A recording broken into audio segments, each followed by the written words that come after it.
Hello and welcome to the next episode of Budget with Business Standard. I'm Binu Sandhu. Today we'll be discussing something that affects all of us, food prices. And we'll be looking at whether this budget will have something in it that will help bring our kitchen budgets down. Let me begin by welcoming my colleagues Sanjeev Mukherjee, Agriculture Editor, and Akshay Srivastav, Senior Correspondent with Business Standard. Welcome to the show. Sanjeev, my first question to you is that, will this budget help bring the thali prices down? Will it make our thali cheaper? And if so, what are the instruments that it might have within it to, effect this? Thank you, Vinu, for inviting me on the show. First of all, for your first question, will the budget bring the thali prices down? So I'd like to give some background on this. First and foremost, the food prices have been a very critical factor in the last few months. They have been in the double digit for a very long time. Even your RBI has flagged that high food prices, they cause a concern for everyone. Now, why did this food prices rise? The food prices rose primarily because of the fact that we had a very terrible monsoon in 2023. Because of El Nino, the monsoon was bad. And not only the monsoon was bad, the post-monsoon rains, which are very critical for crops, for winter crops like wheat, even some vegetables, pulses, they were really bad in some parts of the country. And the heat was the heat was high. So what happened is that most of our food production has got impacted because of this. And we all know that when heat rises or when there is a variable monsoon, the first and the foremost impact is on vegetables and fruits. They are the most impacted by unseasonal weather. Now, why they're impacted? There are various reasons for that. One is that we have a very miserable storage and transportation of fruits and vegetables when compared to cereals. So there are some figures, like there are some studies which show that almost 12 to 16% of whatever fruits and vegetables India produces is wasted every year because of improper storage, improper transportation, improper sale facilities. And that amount of wastage, if you take 2009 wholesale prices, is roughly around 44,000 crores annually. So that's a huge big amount of wastage that gets wasted. And when the weather is bad, when there are higher temperature, this wastage goes up by considerably. So this is the reason why the food inflation has been high. It has also been high because of cereals, but more so because of vegetables. The food prices have been high. Now, will the budget and can the budget address this? Of course, the budget can address it. And will the budget address it? How it can address it? So there are multiple ways in which it can address this. One, first and foremost, is that boosting this storage capacity. So the government has multiple schemes. The government has schemes like Pradhan Mantri Kisan Sampada Yojana, the Operation Green, which Mr. Modi called as TOPS, one of the tomato, onion, potato prices, which was later expanded to include 22 vegetables, calling it as Operation Greens now, not just TOPS. So that scheme has to be funded very properly. So that scheme is pretty good. That scheme subsidizes, gives a certain amount of subsidy to any agency which in the time of high production wants to transfer vegetables and fruits from high production areas to low production areas, helps to give subsidy to create storage, helps give subsidy for transportation. So that scheme needs to be calibrated, because as of now, what the information that was shared in recently in Parliament was on till May 2023. 43 such projects under Operation Greens have been taken up, total costing around 2,300 crore. That to me is a very slow progress. The scheme started in 2018-19, it's almost 5 years now. You should be building much more storage. This thing, the industry needs to be given an incentive, a push. There are PLI schemes, and I think my colleague Akshara will talk about it. There are PLI schemes for food processing industry, and the PLI scheme for food processing industry is primarily meant to develop this industry so that this wastage goes up, so that at the time of surplus production, it gets converted into processed food, which can be used during the lean seasons. There are a lot of things that need to be done in the budget, and one big push to control inflation is to give to food processing industry. That is where this thing is. So you really set the pace for the discussion, and that's wonderful. One of the points that you also talk about is topping up the top scheme, Yes. which is very Yes, critical. definitely. Aksha, would you want to come in on this? And from food, if we can go to the FMCG sector before we return to food again. FMCG for viewers, fast moving consumer goods such as your toothpaste, biscuits, and so on. So what are the trends that we are seeing in the FMCG sector currently? Right. So I think, thanks, Veenu, for having me. So one of the biggest trends that we're seeing is premiumization on both ends, on the value as well as the premium high-end, categories. Other than that, the big thing that we started to see in the last few months in the FMCG sector is obviously an offshoot in rural recovery. We've seen the rural market starting to do well finally. And in fact, they have now overtaken the urban markets. So consumption in the rural markets is finally up. It was down since the pandemic. It has been a point of pain for the industry, and that is where the distress was. Um, the other thing, obviously, is there has been some moderation also in consumption. Now, when we talk about, while rural has gone up and the urban consumption has gone down, so there is some moderation in consumption. Now, there are a lot of factors for that. One being, when the pandemic got over, we had an appetite for consumption. People were locked in for a very long time, and the moment they got out, there was a lot of revenge buying. So people bought a lot of high ticket items on EMIs. So they're paying off those EMIs now. The other than that, there is obviously the impact of food inflation, as Sanjeev mentioned. So we have, as the Nestle chairman and managing director Suresh Narayanan keeps saying, the specter of food inflation still exists. That is obviously weighing heavily on people's wallets. Other than that, there has also been no dramatic increase in incomes, analysts say. So all of these factors has led to some sort of moderation in urban consumption, which has now gone down. So I think those are the trends that we're starting to see in the FMCG sector, that while the rural sector has started to go up, rural markets are going up, the urban consumption is starting to wither out a little. So Akshay, what are the expectations then of this budget? The FMCG sector's expectations, and what are your sources telling you that what will this budget have in store potentially for the sector?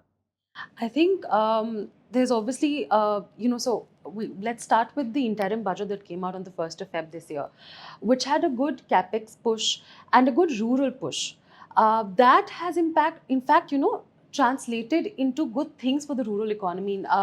It was on the 1st of Feb that the Finance Minister, Ms. Nirmala Sitharaman, presented the budget. It had a good rural push. There was push towards housing, there was push towards infrastructure. Now that has translated into green shoots of recovery in the rural markets. Going forward, I think the FMCG sector expects a similar kind of rural push, which will not just, which will help sustain the kind of offshoots that we're seeing. So the rural markets need constant push still. So anything to do with building of highways or building of homes for the rural consumer.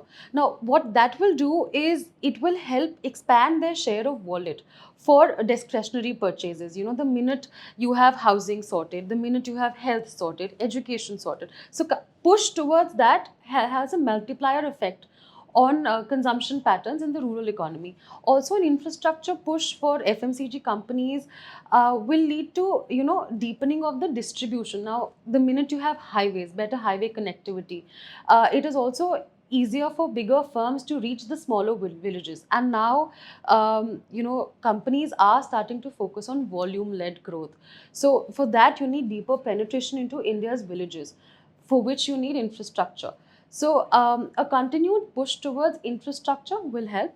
And because we spoke of urban consumption sort of withering out, I think what they want is some sort of a tax rebate for the urban population, which would again, help expand their wallet and give them a little more room for discretionary purchases, which would lead to some growth in the FMCG universe. Yeah. I'll bring you in on this at this point, Sanjeev. You also spoke about the food processing industry. What are you hearing on that front? So what is the concept here? Concept is that in terms of surpluses, we buy surpluses. There has to be a process where you buy those surpluses of fruits, vegetables, or cereals or anything, process them so that they can be stored and eventually used when there are shortages. So this volatility that we see in prices of food items, basically the vegetables. So basically, most of our vegetables are onion, potato, and tomato, the tops that we call. 70% of our annual vegetable production is onion, potato, and tomato. There are others also. So there are systems or there are processes where you can convert onion into onion flakes, which can be used into when there is a shortage of onion in the market or shortage of onion in the country. So that thing needs to be pushed. Similarly, tomato puree. So once in a year, there are months where you surplus tomato across the country, because tomato is a very scattered crop grown multiple places in multiple weather conditions. So, and there is no concentrated market as well. So in certain areas, on certain seasons, there is a surplus of tomato. We see tomatoes, farmers dumping tomato into the market, farmers dumping tomato into the fields. They don't get even 2 rupees for a kg for tomato. They could not recover the cost of investment into tomatoes. Then suddenly, after a few months, there is a huge shortage of tomatoes, because the things which was dumped at that time, if there was a company which could have done some farm grade processing or converted those tomatoes into purees, the farmer would have got a good price. Similarly, the puree could have been reconverted or used in the time when there is a shortage. The same thing could be done with potatoes. The same thing could be done with onions. This is where the budget needs to give you a push into farm gate processing, not the big processing. The big processing is getting a push. Maybe that also needs the processing, but you need to give a push to actual farm gate processing. There is a very good example. Thailand, Indonesia are countries which are not very big vegetable producers. Even Vietnam, the whole Southeast Asian countries, but they do a hell lot of farm gate processing. They are one of the biggest exporters of fruits and vegetables. We produce roughly around 360, 350, 355 million tons of fruits and vegetables every year. Our exports are very small because we don't have proper processing facilities. And as I said in the first part of the interview, there is a lack of cold storages, reefer vans, cold storage systems in the ports. Secondly, our psychosanitary norms are very lax, very relaxed. We don't have standards for psychosanitary norms. They're improving. A lot of the traceability is a problem. This is improving, but still a lot needs to be done. So all these things will help to give you a symmetry. The volatility in these prices needs to come, will be stabilized if you do investment into this. Now, whether it will help into your domestic food prices control, obviously it will do. Now, second question is that, do we need always big processing units to come up? No, we don't need big processing always to come up. We need small investments to come. So which is where you need to push the FPO concept into food processing as well, the cooperatives into food processing. Most of the FPOs that we have nowadays are those who aggregators. They are basically aggregators for big companies. That is where the FPO should not be merely an aggregator. FPO should also be a domestic or local labor processor. It should also be a local processor, because FPO is working directly with the farmers. That is where the government's push should be coming. They should be pushing those FPOs into bigger scales, giving more funding, giving them more credit linkages. This is where the whole process will start yielding you results. And this is where I think the budget should focus majorly on, if it wants to make inflation a thing of the past. Quick question, Sanjeev. You said this is what the budget should focus on. What are your sources telling you? Do you see this happening? And also, one more quick thing for our viewers, if you could just quickly tell them what an FPO is. So FPO is a farmer producer organization. It is a kind of collective. Basically, broadly, we can say it's a cooperative which is registered under the Companies Act, which has a legal backing, this thing. Cooperatives are also legal. Nobody is saying cooperatives are not illegal. FPOs are a more structured form of collectives. So we have multiple FPOs in this country, almost 7,000 of them. But we need much more. But FPOs have an inherent problem that they're not very much financially healthy, because banks are very wary of funding them. So this is where, if you read today's Business Standard, we have a report which which says that there is a policy which is being brought out by the government to encourage banks to include FPOs as a separate segment into the priority lending scheme, their priority lending scheme. So all these should be done. Some of them, as my sources tell me, as you asked also, are being looked at very seriously, because it helps. There are multiple things. It, as Akshara was pointing out, it helps in improving the rural economy. If you push money into that part of that, it helps in improving non-farm income of non-farm segment of the rural economy, where your FMCG demand will come from. Boosting infrastructure is obviously a part, but if you boost income, their demand will come up. This is where the push has to be, and this is where I think the push is coming, what my sources told. Quick follow-up question on that, Sanjeev. Like, how about incentivizing, FMCG companies to source from these FPOs and cooperatives and collectives? So it is a two-way process. If you incentivize the FMCG companies, if you give them some sort of tax break, some sort of incentives to buy from collectives or FPOs on a structured basis, they do. Some of them do. Many of them do now, but not on a very structured basis. But if you incentivize them, they will feel more encouraged. It helps the farmers get a better price.